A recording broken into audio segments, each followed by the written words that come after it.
Salam sehat, salam kasih dari Tuhan. Senang rasanya bertemu lagi bersama saudara-saudariku di dalam pokok pembahasan pekabaran Tuhan di saat ini melalui buku yang dituliskan oleh Kai Kusma dalam buku Bugar Selamanya, yang dimana ada begitu banyak inspirasi untuk memberikan kita edukasi, memberikan kita pengetahuan untuk menjaga kesehatan jasmani kita, amat terlebih kesehatan rohani kita. Kita akan masuk di dalam pokok pembahasan pekabaran firman Tuhan di saat ini dengan topik kisah sebuah lubang kosong. Firman Tuhan di dalam 2 Korintus 12 ayat 9, di sana dikatakan, "Tetapi jawab Tuhan kepadaku, cukuplah kasih karuniaku bagimu, sebab justru dalam kelemahanku kuasaku menjadi sempurna. Sebab itu terlebih suka aku bermegah atas kelemahanku, supaya kuasa Tuhan turun menaungi aku."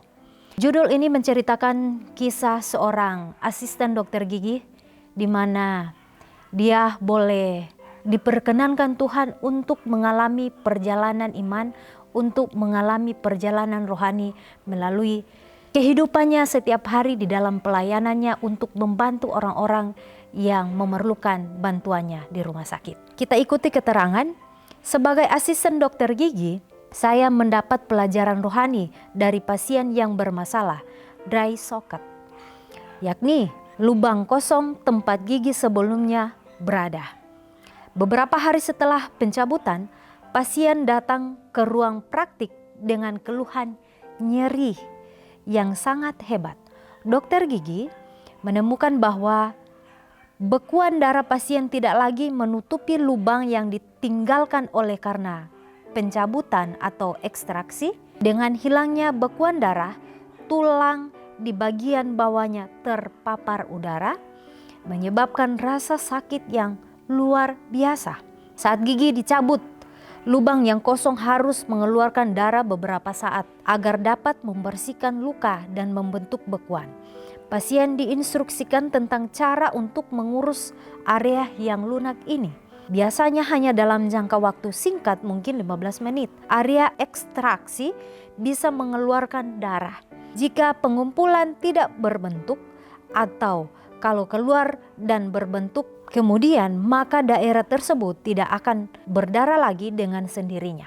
Untuk luka normal, ini bagus. Tetapi dengan luka karena ekstraksi, ujung saraf tulang terbuka akan membuat orang itu menjerit kesakitan. Apa pengobatannya? Dokter gigi harus membalut area terbuka tersebut dengan obat-obatan dan bahan pembalut gigi untuk membentuk bekuan, dalam artian pengganti. Ini biasanya cukup untuk menangani masalah tersebut, kecuali dalam kasus yang membandel.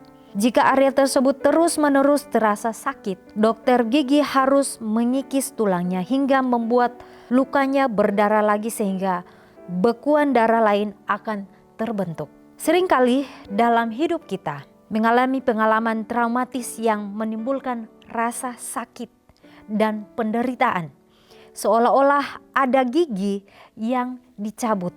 Apa yang terjadi jika jaringan tulang Anda terpapar dan rasa sakitnya tidak kunjung hilang? Pelajaran ini mengkisahkan tentang pengalaman kerohanian, praktek kehidupan yang dialami oleh seorang asisten dokter gigi, di mana dipercayakan Tuhan atau diperkenankan Tuhan untuk mengalami hal yang luar biasa di dalam pelayanannya untuk membantu orang-orang yang membutuhkan pertolongannya. Khususnya adalah di mana orang-orang yang mengalami suatu gangguan di bagian mulutnya khususnya. Tentunya hal ini tidak bisa dikatakan adalah suatu hal yang mudah, suatu hal yang gampang untuk diatasi. Tetapi masalah gigi ini adalah masalah di mana ketika gigi kita itu merasa sakit, kita akan merasa sakit sampai di bagian kepala kita.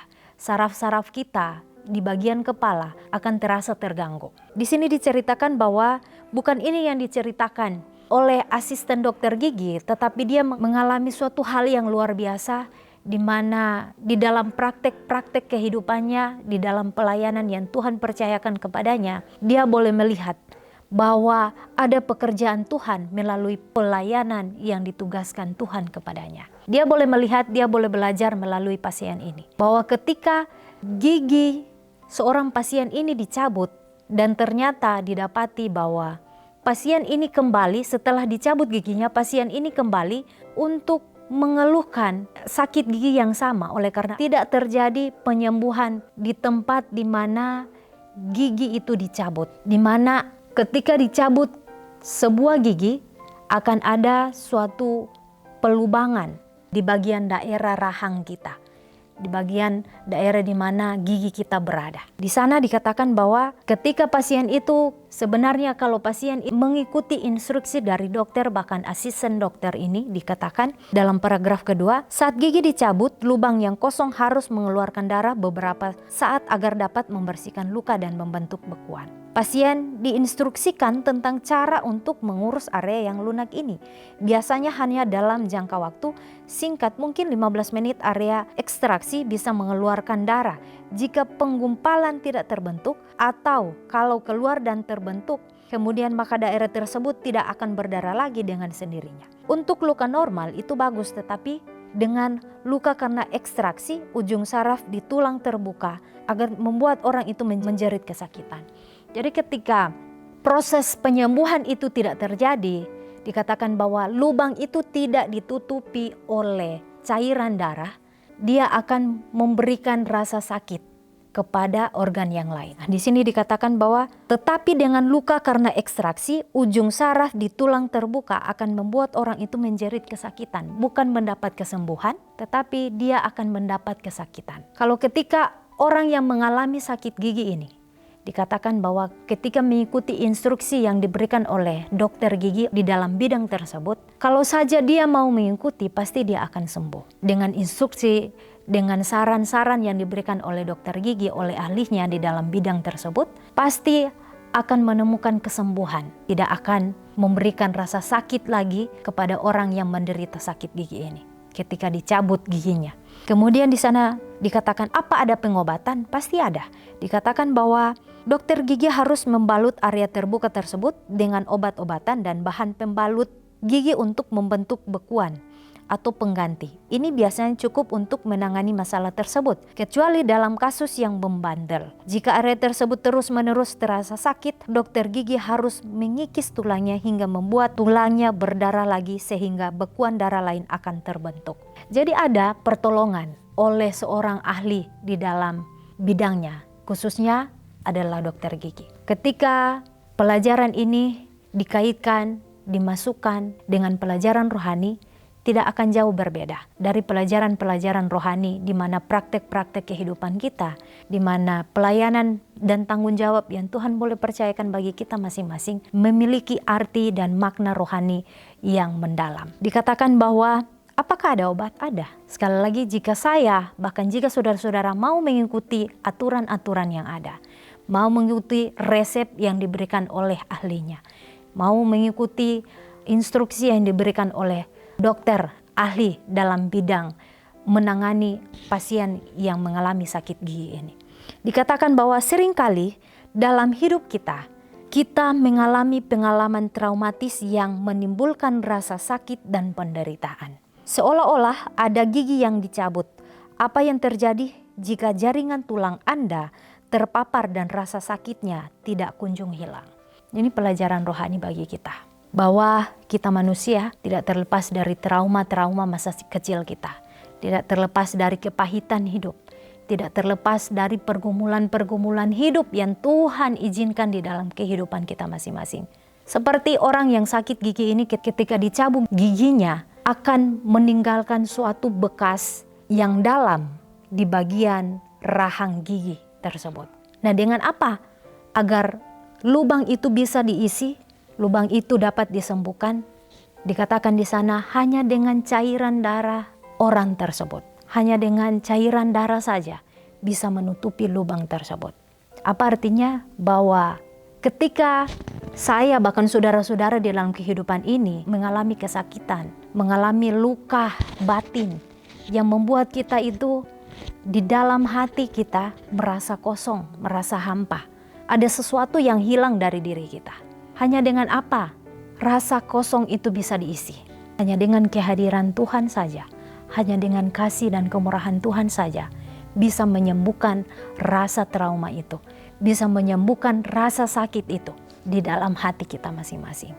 Hanya dengan bilur-bilurnya saja dalam firman Tuhan. Hanya dengan darah Kristus bisa menyembuhkan penyakit dosa kita. Bisa menyembuhkan lubang yang kosong yang sebenarnya tidak bisa diganti dengan apapun, tidak bisa diisi dengan bentuk aktivitas apapun. Saya yakin bahwa kita pernah mengalami situasi di mana kita merasa kosong di dalam hati. Mencari sesuatu untuk dapat diisi, mencari hal-hal dunia, apapun itu. Usaha-usaha manusia, usaha-usaha kita untuk mengisi hati yang kosong ini. Tetapi kita akan mendapati hal yang sama, mendapati kesakitan yang sama. Ketika saya bahkan saudara-saudara tidak mengikuti instruksi, tidak mengikuti resep yang diberikan Tuhan kepada kita masing-masing. Rasa sakit itu akan sama kalau tidak diisi dengan kehadiran Tuhan, tidak diisi dengan kasih Tuhan, tidak disembuhkan oleh karena darah Kristus yang telah mati di atas kayu salib bagi dosa-dosa kita. Sekali lagi, Anda harus membiarkan dokter gigi surgawi, Kristus, menangani masalah ini. Dia mungkin harus mengikis area itu lagi dengan mengizinkan Anda melewati pengalaman menyakitkan lainnya. Tetapi coba bayangkan, saat pendarahan sedang terjadi, rahmat dan kemurahan Tuhan menunggu untuk menutup lubang di hati Anda. Perasaan hampa itu akan hilang jika Anda membiarkan Tuhan melakukan pekerjaan pengobatannya pada Anda. Tak seorang pun akan pernah tahu bahwa gigi telah dicabut di sana. Sebab kasih karunia Tuhan akan menutup semuanya. Kasih karunia Tuhan cukup untuk semua kelemahan dan rasa sakit. Itu kabar yang baik. Saya katakan bahwa hanya dengan kuasa Tuhan, hanya dengan kehadiran Tuhan, hanya dengan kehangatan kasih dan kemurahan Tuhan, hati kita yang kosong, ya, kepahitan-kepahitan hidup yang kita alami, kekecewaan yang kita alami, itu adalah bentuk kasih dan kemurahan Tuhan. Itu adalah bentuk di mana Tuhan mau mengikis kesakitan dunia yang diberikan dunia itu kepada kita untuk menjadi kesakitan, untuk menjadi kelebihan di dalam kasih karunia Tuhan. Sehingga firman Tuhan mengatakan, tetapi jawab Tuhan kepadaku, cukuplah kasih karuniaku bagimu. Sebab justru dalam kelemahanku, kuasaku menjadi sempurna. Sebab itu terlebih suka aku bermegah atas kelemahanku, supaya kuasa Tuhan turun menaungi aku. Berbahagialah orang-orang yang mengalami perjalanan iman seperti ini, bahwa hanya kekosongan hati itu hanya bisa diisi dengan kehadiran kasih karunia Tuhan. Tidak bisa digantikan, tidak bisa diisi dengan apapun. Sehingga dikatakan bahwa hanya di dalam kekurangan kita harus bermegah, karena kita akan melihat kesempurnaan kasih Tuhan yang akan menyembuhkan kita, yang akan menyembuhkan luka-luka trauma kita, yang akan menyembuhkan luka lama kita yang diberikan oleh dunia ini, yang diberikan oleh dosa, yang disebabkan oleh dosa yang membuat kita menjauh dari Tuhan, sehingga rasa kosong itu menjadi ada di dalam kehidupan lepas pribadi kita. Pelajaran yang sangat indah saudara-saudaraku, bahwa Tuhan melakukan pekerjaan pengorbanan pada kita semua. Tak ada seorang pun akan pernah tahu bahwa gigi telah dicabut di sana, sebab kasih karunia Tuhan akan menutupi semuanya. Kasih karunia Tuhan cukup untuk semua kelemahan dan rasa sakit. Itu kabar baik. Kiranya kita dapat berkata seperti Rasul Paulus, sebab itu terlebih suka aku bermegah atas kelemahanku, supaya kuasa Tuhan turun menaungi aku. Kita harus bermegah di dalam kelemahan-kelemahan kita. Bersukacita dalam situasi sulit apapun. Karena di dalam situasi sulit itu, kuasa Tuhan, kehangatan kasih Tuhan akan dapat dirasakan dengan jelas, akan dapat dilihat dengan mata rohani, bahkan dengan pikiran yang tidak pernah kita pikirkan, kita akan merasakan itu secara pribadi. Mari kita rasakan perjalanan iman ini secara pribadi. Mari kita lebih dekat lagi dengan Tuhan kita, sumber kehidupan itu, sumber keselamatan itu. Hanya dengan bilur-bilurnya saja kita menjadi sembuh. Hanya dengan darah Tuhan saja Dia dapat menghapus dosa-dosa kita. Dia dapat mengisi hati kita yang kosong, hati kita yang hampa. Selama ini kita mencari sesuatu tapi kita tidak dapat di dunia ini. Ternyata Tuhan mau membuktikan bahwa hanya ada satu sosok yang dapat mengisi kekosongan batin ini, yaitu hanya dengan kehadiran Tuhan dan kasih dan kemurahan Tuhan. Mari kita mencari Tuhan di setiap pelayanan-pelayanan yang Tuhan percayakan bagi kita masing-masing. Karena dimanapun kita mencari, kita akan mendapat. Di mana kita akan mengetuk, Tuhan akan membukakan kebenaran-kebenaran itu kepada kita masing-masing. Bahwa ada juru selamat kita yang memberikan kita pengharapan. Kiranya Tuhan memberkati kita semua, saudara-saudaraku. Saya bawa di dalam nama Yesus. Amin.